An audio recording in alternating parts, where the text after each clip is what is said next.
What's up, y'all? My name is JR, and for those of you who don't already know, I'm a huge movie and TV nerd. If you're new here, I appreciate you taking the time to check out my channel. I hope you'll consider sticking around and joining the film community I'm trying to build here on YouTube.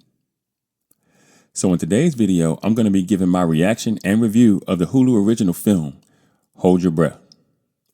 And just so you guys know, this video will contain some mild spoilers, so if for some reason you haven't gotten around to watching this movie yet and you don't want to know anything that happens in it, you might want to exit this video now. And with that being said, no more wasting time. Let's get into it.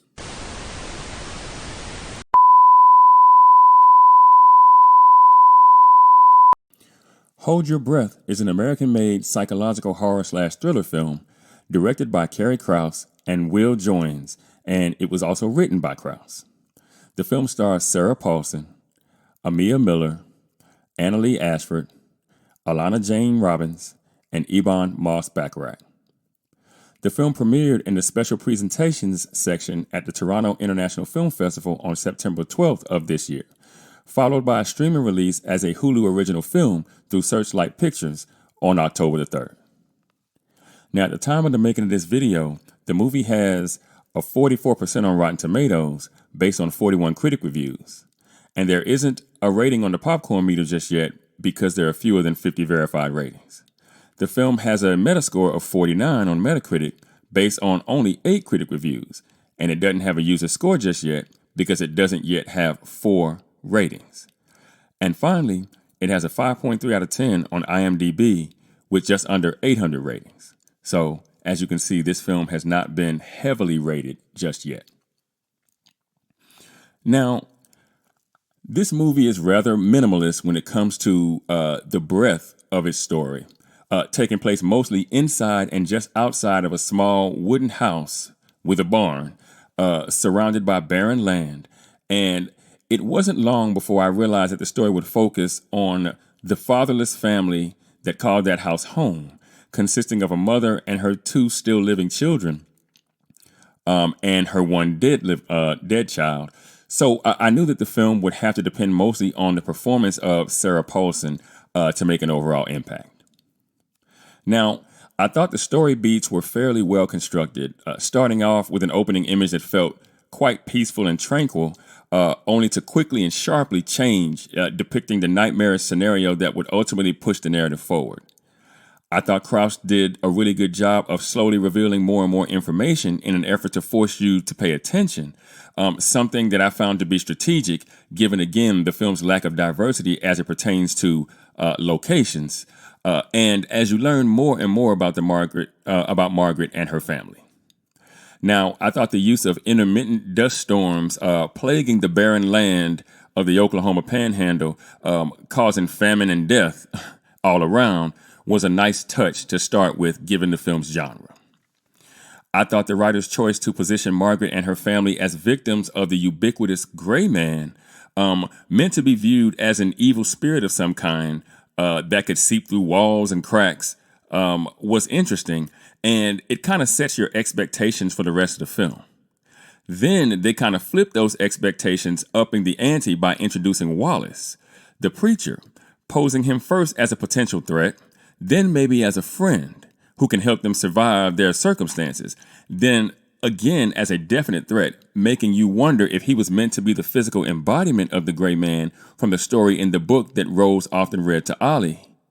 But after Margaret finally gets a letter from her husband who's away building a bridge, and it tells of the preacher who stole his coat and made off, and she finally takes action to expel him from their property once and for all, the film goes on to reveal in its climax that Margaret has been complicit in the acts of terror that her family has been experiencing, which I'll admit was both surprising and predictable all at the same time, right?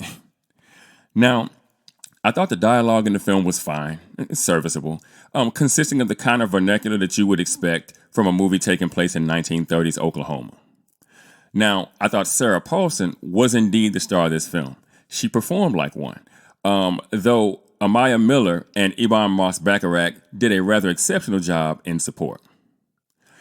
I thought that Sarah Paulson did a great job at depicting the slow and steady deterioration of Margaret's mental and emotional health, surrounding the death of her other child, who's, of course, buried out in the front yard.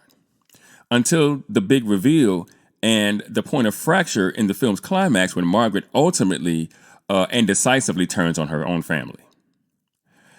I thought the film's wardrobe and production design was great, reminded me a bit of Brimstone in that particular regard. And they set the stage for what I thought turned out to be a rather compelling psychological Western-style thriller, cleverly and steadily building tension by peeling back the layers of the main character, Margaret, as the story pressed on. Now, overall, I give this movie a 55%, or 5.5 if you're thinking IMDb score.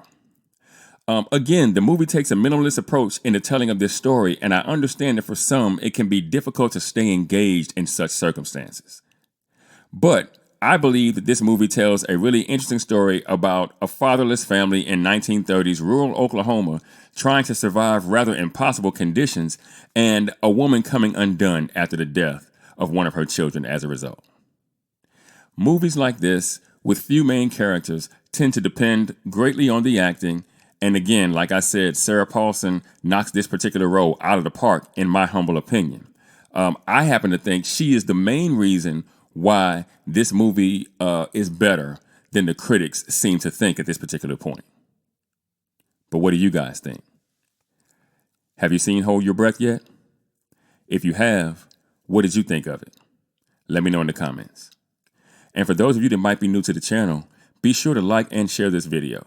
If you really like the content, be sure to subscribe and hit that notification bell. That way you'll be notified whenever I drop a new video. You can also now support the channel by leaving a super thanks. If you should be so inclined, I'd really appreciate it. Also, be sure to go and check out themadScreenwriter.com for more television and film reviews and info on my upcoming film projects. And with that, I'm going to go ahead and get out of here. I got screenplays to write. And I'll catch y'all in the next video.